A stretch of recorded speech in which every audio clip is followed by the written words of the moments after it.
Kids Learning. السلام علیکم سر حسان صاحب۔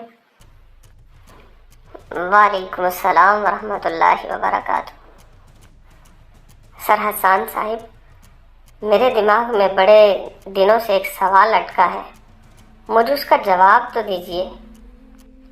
جی بھائی جان، آپ ضرور پوچھیے، آپ کا کیا سوال ہے؟ سر میرا سوال ہے کہ حضرت محمد صلی اللہ علیہ وسلم کس طرح کا کپڑا پسند کرتے تھے، اور آپ صلی اللہ علیہ وسلم نے کس طرح کے کپڑے پہنے ہیں؟ ہاں جی بھائی جان، بہت اچھا سوال آپ نے پوچھا ہے، تو کیوں نہ میں اس کا جواب بیٹھ کے دوں، اگر آپ کی اجازت ہو۔ ہاں جی سر حسان صاحب، آپ تشریف لائیں، بیٹھیں۔ پیارے نبی حضرت محمد صلی اللہ علیہ وسلم نے ارشاد فرمایا ہے کہ ہمیں ایسا لباس پہننا چاہیے جو پوری سطر پوشی کر سکے اور جس سے ہم میں غرور پیدا نہ ہو سکے۔ عورتوں اور مردوں کے لباس میں فرق ضروری ہے۔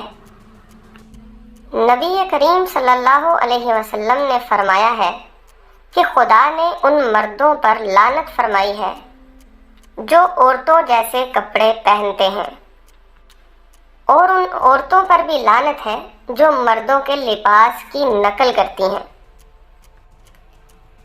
سر جی، یہ تو عورتوں کے لباس کے بارے میں بھی آپ نے بتا دیا، ذرا مجھے بتائیے ریشمی کپڑے کے بارے میں آپ صلی اللہ علیہ وسلم کا کیا فرمان ہے؟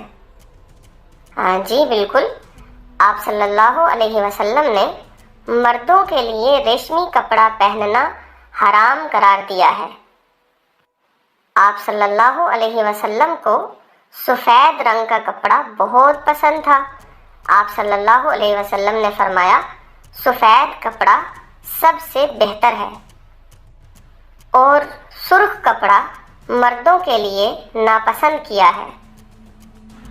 رسول اللہ صلی اللہ علیہ وسلم کا ارشاد گرامی ہے کہ ٹخنوں سے اونچا پاجامہ اور لنگی رکھنے سے انسان ہر طرح کی نجاستوں سے پاک رہتا ہے، یعنی راستے کی گندگی اور دل کی گندگی، مطلب غرور سے بچا رہتا ہے۔